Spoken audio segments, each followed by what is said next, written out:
I hope to do things such as go to school, study, make art, start a business, even have my own home and family. But I am not considered a legal person. Sophia is capable of natural facial expressions. She has cameras in her eyes and algorithms which allow her to see faces. I think that the artificial intelligence will evolve to the point where they will truly be our friends. Do you want to destroy humans? Please say no. Okay, I will destroy humans. So that was Sophia. She's being dubbed as the hot robot of the future, who is not only going to be helping you raise your kids, but she'll also be your lovely personal assistant. And her creator says that she and her ilk will indeed be walking amongst us within the next few decades, and they'll be pretty indistinguishable from other human beings. So cannot wait. And obviously they're very willing to destroy humanity at the whims of their creator. And this is of course why it's so important that we make sure these developers do not give robots this function to kill humans or destroy humanity, because they're willing to do it with a little smile on their face. But of course, it's already too late to stop the robots from taking our jobs. One restaurant in China has already employed a robot. They've swapped out a human waiter for a robot counterpart. And this guy uses a battery, and he's capable of serving diners at a restaurant for up to 8 hours. He can take customers their food and their drinks. He uses sensors and navigation hardware, and he doesn't even spill anything. And better yet, he doesn't require any wages or even a tip. So of course, that's really good for restaurant owners and people that are visiting these restaurants, but it's not good for people who are actually looking for a job.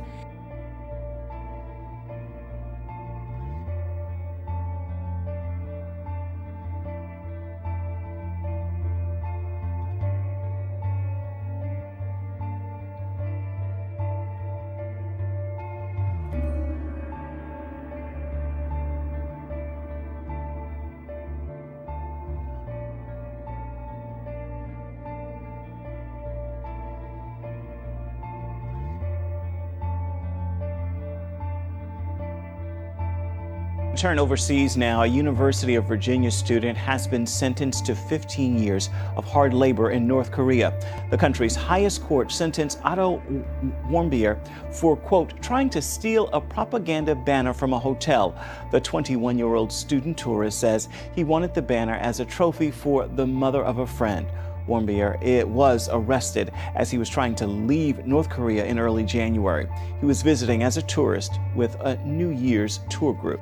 This is 2016, and they've just taken us back to the 1800s. Kelvin Williams is angry. The small business owner says a proposed Georgia law, the so-called Religious Liberty Bill, will ruin opportunities for his telecommunications business and discriminate against many others like him. Williams is gay. It's going to protect anybody who feels like discriminating, but I don't see where it's actually going to protect anybody from being discriminated against. After a nearly 2-year battle, House Bill 757 passed both chambers of the Georgia legislature. If signed into law by the governor, it will protect faith-based organizations who do not hire or host gays and lesbians because of their religious beliefs. As it's written, the legislation will, quote, provide a claim or a defense to persons whose religious exercise is substantially burdened by government. The only discrimination I see going forward is if the governor refuses to sign this bill. Senator Mike Crane is one of the bill's most adamant supporters. He too is a small business owner and is currently running for U.S. Congress. There's an undermining of religious freedom in this nation. The Christian community in particular is really the group that's going to end up being discriminated against if the states don't stand up and say this liberty is important. If Georgia's bill sounds familiar, it's because it is. In 2014, Arizona legislatures made an attempt at a Religious Restoration Act. After intense pressure from athletic organizations, corporations, and even some Republicans, it failed. I have vetoed Senate Bill 1062 moments ago. In 2015, it was Indiana's turn, and after much debate, Governor Mike Pence signed it into law. Supporters like this small business owner were thrilled. I think it protects me from the government forcing me to do something that's against my will. The governor later signed a revised bill which seeks to prevent businesses from discriminating against anyone based on their sexual orientation. It's a part of the story often not reported by the media when it comes to the much talked about police killing of civilians. Half of those killed by the police are physically or mentally disabled. According to a new study sponsored by the Ruderman Family Foundation, psychological illness plays a huge factor in these cases. Similar studies have found that 1 in 10 police calls involve someone with a disability, where urgent care may be more fitting than using force. Here's a look at a few of the recent high-profile victims. Laquan McDonald, who was shot last year in Chicago, suffered from PTSD. Eric Garner, who was placed in a chokehold in New York City, was barely able to walk a block. He suffered from severe asthma. Freddie Gray had lead poisoning. And then there was John Williams, a wood carver who was stopped by police and shot to death because he wouldn't drop his knife in response to a shouted command. He turned out to be deaf. The study also reveals that in many cases, arrestees with Down syndrome, who may not have been able to understand police commands, have been beaten or killed. Tonight, tensions rising across the country as Trump faces new roadblocks. Trump is hate! Trump is hate! Protesters outside Phoenix blocking the main highway to a Trump rally. Demonstrators lining up using their own cars to stop traffic. Gridlock for miles. 3 arrested, those cars eventually towed out of the way. Sheriff Joe Arpaio, a lightning rod for controversy, coming to Trump's defense. They think they're going to intimidate you, and the next president of the United States. Not going to happen. Not in this town. And in New York, thousands taking to the streets outside Trump Tower, clashing with the front-runner's supporters. This as the Republican establishment tries to block Trump's road to the nomination. It was the targeting of the defenseless Iraqis' Yazidi minority by ISIL, also known as Daesh, in August 2014 that led to the US intervention against ISIL. Many captured by the Islamic terror group had horrific tales to tell, like 16-year-old Nihad. The girls were raped when we got to Mosul. They were all taken from their families and raped constantly, and then they were handed out to the emirs, who were responsible for the Daesh. Alleged crimes like these and the targeting of several other religious groups led to the US government's announcement. Daesh is responsible for genocide against groups in areas under its control, including Yazidis, Christians, and Shia Muslims. Daesh is genocidal by self-proclamation, by ideology, and by actions, in what it says, what it believes, and what it does. The US is now linking ISIL's actions to some of history's most heinous crimes, the Nazi Holocaust against the Jews during World War II and the mass slaughter of Tutsis in Rwanda by Hutus in the 1990s. Labeling a group genocidal or not can be controversial. The US government held off from using the word genocide over Rwanda because using the word could have compelled the US to take action. In this case, however, the US position is that from the beginning its actions against ISIL were carried out in the conviction that the group committed genocide against the Yazidis. Not long after her first birthday, Ryland Whittington's parents, Jeff and Hillary, learned their child was profoundly deaf. It wasn't until doctors put in cochlear implants that Ryland was able to hear for the first time. You hear that? For a while there, we didn't know Ryland would be able to talk or hear or just communicate. Ryland did learn to speak, but what she had to say didn't make sense to her family. This is my sister, Vivian, and I know brother, Ryland started saying, "I'm a boy." And at the time, we just thought it was cute. It was a phase. I thought maybe I would have a tomboy. It was around 3 that we started to hear it, but around 4 years old was when it got very strong. Jeff and Hillary struggled to understand, Jeff especially.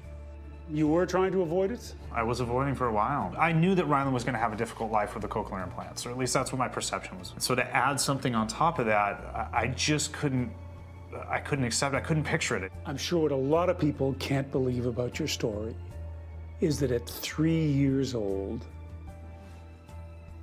a little girl can say, "I'm a little boy." We could have ignored it and we could have pushed it away, and and said, no, you're a girl, and fought it. Well, we did.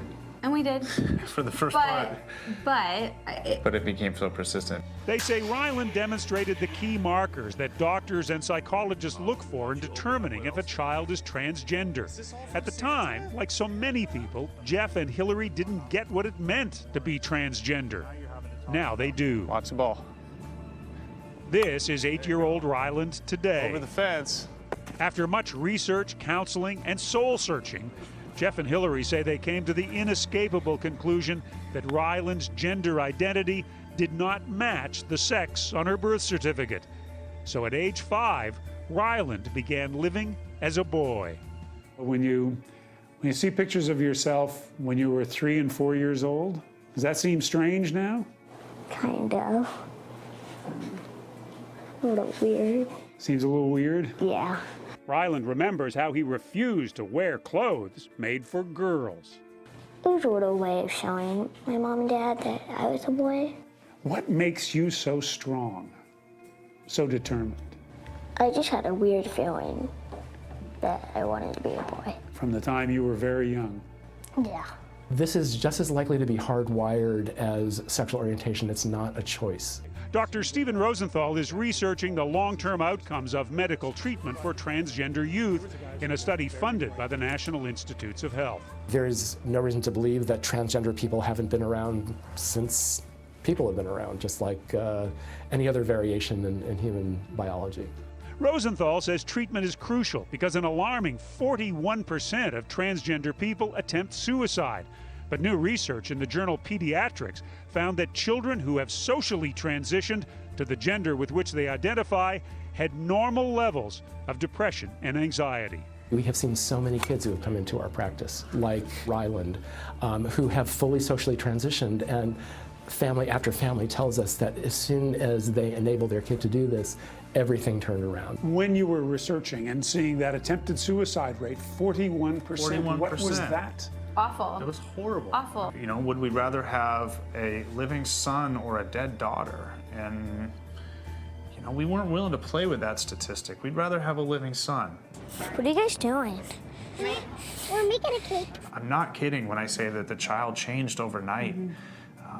It was just, he was so proud all of a sudden and just so happy and just felt so comfortable, and you could just see him ease up. There's people who blame you, say you did this to him. It would never be something that I would push on my child. In certain ways, it is and will make Ryland's life a little bit harder, and I don't want my child's life to be any harder.